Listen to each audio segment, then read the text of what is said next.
This is a session that I was planning to have before we got the storm.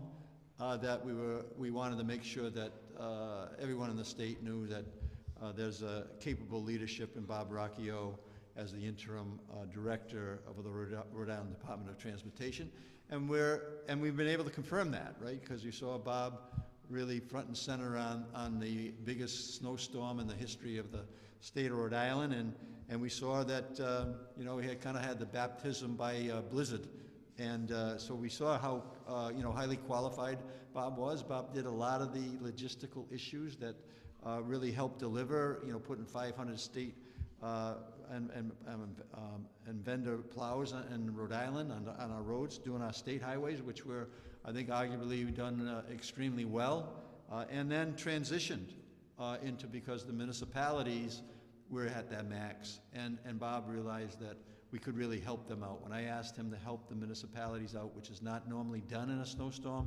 Bob was able to really activate that support, bringing in with Mark Bacchus, Vermont, Pennsylvania, you know the list, Connecticut, Maine.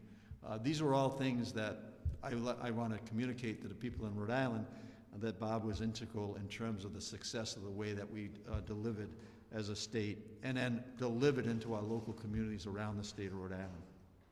So that leadership, we saw that in action. Today we wanted to just introduce Bob to everyone that is listening and going to be reading about this. And I wanted him to kind of give an overview of what the major projects are that we're working on, that are in place, whether it's stronger bridges or make sure we keep the Road Restore program going on, which is really piling in a great deal of resources into our local communities. I think that we're well over $125 million of improvements just on our local roads as a result of that. Bob was very involved with making sure that that got off the ground.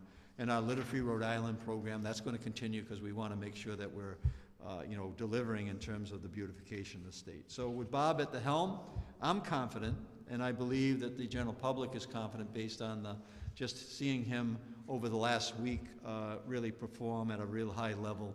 So we're very, very confident that the progress will continue, and I wanted to turn it over to Bob to kind of go through a little slide presentation, and then we'll be happy to answer questions. But Bob, thank you very much for your leadership. Well, thank you so much. And welcome aboard. Thank you very much.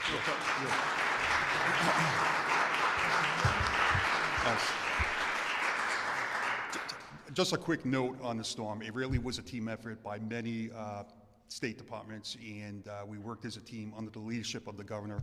It was very impressive to see how well everyone worked together, and you can see the results were, I think, pretty darn good. With that said, I'm excited to be stepping in as interim director of RIDOT. I'm an engineer by trade. I'm going to use those skills to make sure we have high-quality bridge and road projects. I'm also going to try to do my best to instill public confidence in RIDOT, which has a lot of highly capable and skilled professionals. With that, just want to give a brief overview of what you'll be seeing in the spring on our roadways. So we chose 6 of our biggest and most important projects, the projects that really will impact people's quality of life and their mobility. Number 1 is Washington Bridge. This is not just a bridge project. This is actually a traffic improvement project as well. We're adding off-ramps, we're adding lanes. When this project is done, it's going to be, traffic is going to be much better than it was prior to the original bridge. So right now, the demolition of the old bridge is complete. Equipment and personnel will start arriving this spring for the construction of the bridge. We will be bringing in the drill shafts that support the foundation of the bridge. They're big steel tubes that we sink to the bottom to right to bedrock, right through the mud to bedrock. We empty it out, we put steel in it, we put concrete inside, we fill it with concrete, we cap it, and then probably we'll get that far this year. That's all you'll see. It won't impact traffic. It's going to be all in-water work. I think we're in good shape there. We do have all our permits except for a couple, and they should be coming in shortly. I think we're waiting for just Coast Guard and Army Corps. And we're also, at the same time, it's a design build. So we're in parallel doing the design work to accelerate the project. I know everyone wants to get this project up in that bridge, traffic on that bridge as soon as possible. So the second bridge, if you can, next slide. So this is Douglas Pike and Diamond Hill Road. These are two bridges over 295. They're going to be accelerated construction. That's where we fabricate the bridge in pieces off-site. We transport them in and assemble them over the roadway in place, and it allows us to get these bridges up very soon. In one season, we're going to do the first bridge, take a pause, open all the lanes, because we have the World Cup traffic coming in. There's some events in Rhode Island, and we don't want to disrupt travel. And then we will go to the second phase, where we will finish the Route 7 bridge. Then we have, Then we have what we call Bridge Group 4R, the I-95 and Route 10 Bridges project. This is a mega project. This is the biggest project in RIDOT history. $800 million for the single project that's going to repair 15 bridges. It's going to reconstruct the Route 10 and 95 interchange to make it flow better and to use less bridges. So just a brief, quick, what you're going to see this construction season is just a lot of lane shifts. You're not going to see too much. We're starting the steel of the new alignment for the interchange. It's like a circular design. That's going to be off alignment, so it's not going to disrupt traffic. However, we will be closing the ramp from Route 10 northbound to 95 southbound for 4 months. We will have detours in place. We think it's going to go okay. We also have Pontiac Avenue will be reduced down to 1 lane for the summer, and at the southern end of Route 10, we will fill that bridge in. And the last piece is we will be working underneath the West Elmwood Bridge that carries 95 over Amtrak. Okay, then we have what we call the, next please, the Warwick Corridor Project. This includes bridges, East Avenue bridges, or Route 113 over both 95 and 295. Those bridges will be done. We're going to be shifting it over and completing. They're almost complete. Will be done this year.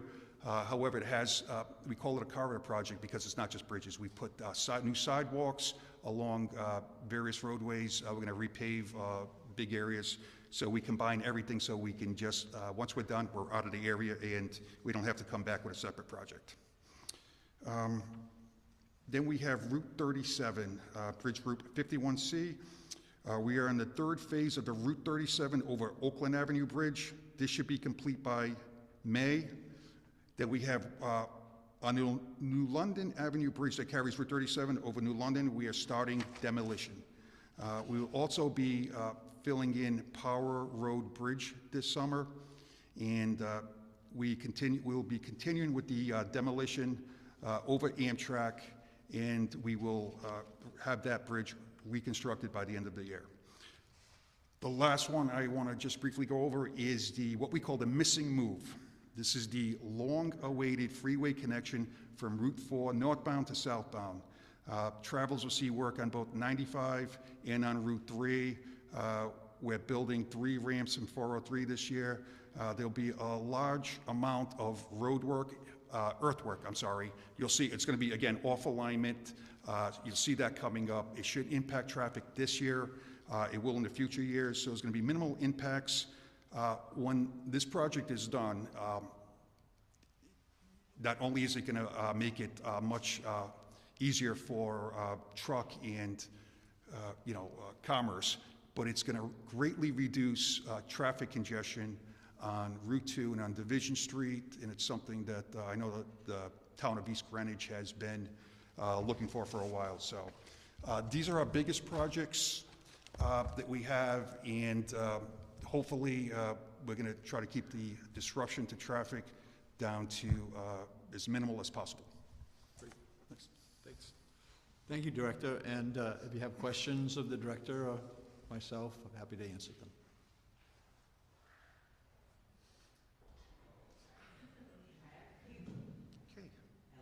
Hello, yes. I have a few questions. We'll start with the West Blizzard stuff. I know we have the help from other states. What does the funding look like, and then how long do they end up staying, and how will we pay for it ultimately? So over the weekend, I believe that Connecticut finished their work in the areas that we deployed them to in cooperation with the local public works departments. I believe the last crew is leaving this evening. So the state of emergency has been in place for a couple reasons. One was that it allowed us to bring those crews in, and we'll be able to get reimbursement for some of those expenses. We're putting all that together right now, and also that emergency order allowed us to, DEM allowed us to put the snow in waterways, waterways that were designated. So tomorrow morning, 8 o'clock, the state of emergency will be lifted, which is good. And then in terms of the reimbursements, we're putting all that information together now. The storm of 22, which was the largest snowfall in 24 hours. I've had my share of snowstorms since I've been governor, and I believe that we're at least getting good grades on the way that we're doing that. The recovery, the several millions of dollars that we recovered out of that storm, because that was an emergency and we hit the number of inches you needed to qualify, that reimbursement came about 12 months later. Right, so that's what we're expecting here too. With FEMA, we're already started working that through with Mark Pappas, and we're collecting the information from the local communities in the state at the moment. I have two questions for the interim director, then I'll pass the mic along. Is this a position you would be interested in to stay in permanently? Yeah, I've had people ask me that a few times already, and just to be candid, I'm just focused on doing the job right now, and it's a little different role than my previous position as chief engineer. So, there's a lot to focus on, and I'm just going to focus on getting involved in these projects and moving forward. As these projects move forward, under Director Alviti, there was a lot of discussion and some criticism about relying on outside contractors. Is there anything new on that? Will we stay more internal this year, or any changes we need to know about? Well, I'm going to sit down and look at the whole department and just evaluate. But I can say I think we have a great start with the governor putting in his budget 2 positions for bridge inspection, quality control, quality review. I think that's a good start. It's another layer of another layer of security to make sure that these bridges are being adequately inspected. Would you like it to stay internal, or do you rely on the contractors? What do you think about it? I haven't really dug into it, and I haven't thought about it yet. But. We'll circle back then one day. There you go. Governor, thank you for taking my question. Yes. You stuck by former Director LVD throughout the Washington Bridge situation. Is now an opportune time for a leadership change? Yeah, I was saying that when the former director gave his letter of resignation, I accepted it, and I thought the timing was good.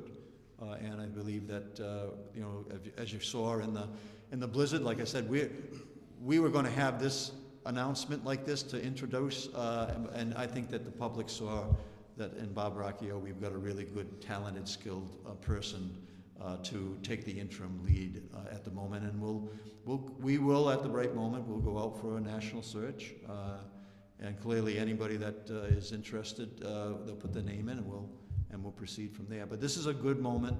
I think that it is a good moment to have a change, and we agreed with the former director when he issued his resignation letter. Good.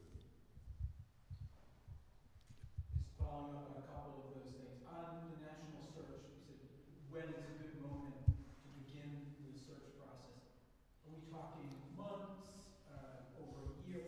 makes it a good moment to start the process? Well, I think that the director has just mentioned that we're going to get our feet on the ground here. I think you're seeing that today. We want to have the continuation of the work that is in place right now. There's no one better right at the moment to lead the department than Director Rocchio. And so we'll take one step at a time on that, and then we'll get out with a national search. We'll be in conversations with how we're going to proceed with that, and then once we have the specifics, we'll certainly make that public.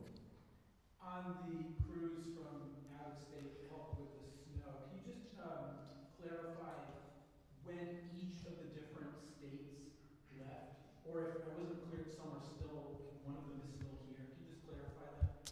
I'll let Bob answer that question, but I would say, to clarify the issues in the out of state, that was something that was worked together with DOT as well as emergency management. And when we put those, we matched up with the different PUC directors, right, the Public Works directors, in the different communities. So we dispatched those state assets into the communities. They managed them. So at this point in time, I believe that is there one? Do you know where you are right now? I think there's one left. I think it's. Is it Vermont? I'm not sure. I'm not sure, but we've been making sure that we've been looking directly at the work that's getting done, so that we're not keep them any longer than we should. But we also know that they were a tremendous help as we deployed them into the city of Providence, or down in South Kingstown, North Kingstown, or Tiverton. We were all over the state based on the requests that we had, and those resources were a direct result of my leadership to bring them in to make sure that we were covering municipal needs. And on the World Cup, I think it was $295. How long is that construction project being delayed? Why is it being delayed for the World Cup? And is either the federal government or FIFA or anyone else giving the state money to compensate it for this? I'll let Bob address that. No, it's not delayed. It was scheduled that way. It was, we worked with the contractor to phase the contract, so there would be a break in between. So again, these bridges, accelerated bridge construction, they're built off-site in pieces, then assembled. So we were able to. There's no monetary consequences of adjusting that schedule. So we worked with them, and they were able to adjust their schedule to accommodate us. So could you have done it quicker if you weren't stopping for the World Cup? I mean, you said you timed the pause, but you could just do it without a pause. The contract completion time did not change. It was that same contract completion time. So whether they could have done it quicker or not would have been up to them, but they are still meeting the contractual completion date. It's up to them how fast they go, how many crews they throw at the bridge. A couple of housekeeping questions for the director. First of all, welcome aboard. Thank you. Is the state monitoring this melt-off that's happening, even though it's snowing right now? Is the state monitoring and/or DEM flooding issues? So that's a concern, because I think we're going to have 50-degree weather tomorrow. It's rapid melt. So what we're doing is our project managers are getting the contractors to go out and clear around the catch basins. We're doing the same. Maintenance is doing the same, I should say, on roadways that aren't under construction. So yeah, absolutely, but we're addressing it. We're getting out there, and we're finding the inlets to the storm drains, and we're clearing them. One project that was very involved in engaged DOT was, of course, the Bennett Road overpass to Cumberland, 122. Largely the work appears to be done, but the road is destroyed. As you can imagine, that type of construction. What's the schedule to do these road repairs this spring, particularly main thoroughfares like that? So I don't have the schedule. I know we're limited by the asphalt plants opening up, and that's weather dependent. We can get you a schedule, but we have to wait till the asphalt plants are open and the weather allows. There are certain specifications you cannot pave when it's too cold. And just one quick one. I realize that it's been a week, but will they be updating the bridge inspection lists for the public or the media to see? Not sure what inspection list you're referring to, but we're going to be as transparent as possible and make any and all lists available. Well, the ongoing construction, there's been a lot of noise about that lately, about what's been inspected, what hasn't. Is that available in the prior administration? Is that going to be available anytime soon? Are you referring to ongoing construction, inspection of ongoing construction, or of? In the status inspection of bridges. Oh, yeah, we will absolutely publish that. I thought we had published the schedule, but if not, we can absolutely do that. Back to the out-of-state cruise, I know the EMA had told me last week that there were also potential response from New Hampshire. Did New Hampshire ever want any assistance? Not that no, I don't believe so. I think it was, again, Connecticut, Maine, Vermont, Pennsylvania. And then for the director, you also, as part of your role, have to chair the emergency board meetings by statute. Have you doing your homework when it comes to So I've already had one meeting with Ripta and Chris Duran,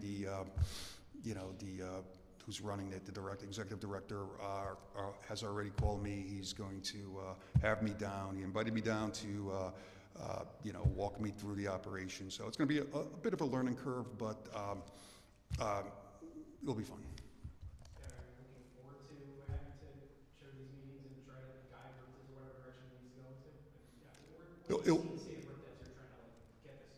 I think Ripta is actually heading in the right direction. I think they're doing much better. They're heading in the right direction. They have good leadership there. They put good processes in place. I think they're doing great work from the limited exposure I've had to them. And when in the spring should we expect, the work to formally start the Washington Bridge project? So it's weather dependent, but I believe the crews they're starting to set up very soon. On those sites, the crews should be setting up, getting the barges. I believe they're already, I think one barge may have already left the Port of Providence with a crane on it. I'm not sure about that, but if it hasn't, it will already. So it's imminent. I should say it is dependent on, there's a couple of outstanding permits. We have majority of permits.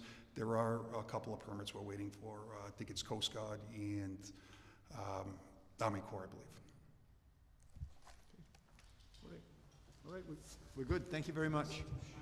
Oh, one more. Well, there's always one more. This one should be easy, but Okay. I know in this new position, like a lot of Rhode Islanders are just really interested about who's leading now. Are you from Rhode Island? Like, do you plan on being here for a long time? I think there's interest in knowing, like, if you're like a local family man or kind of how you spend your days, because we all drive the same roads,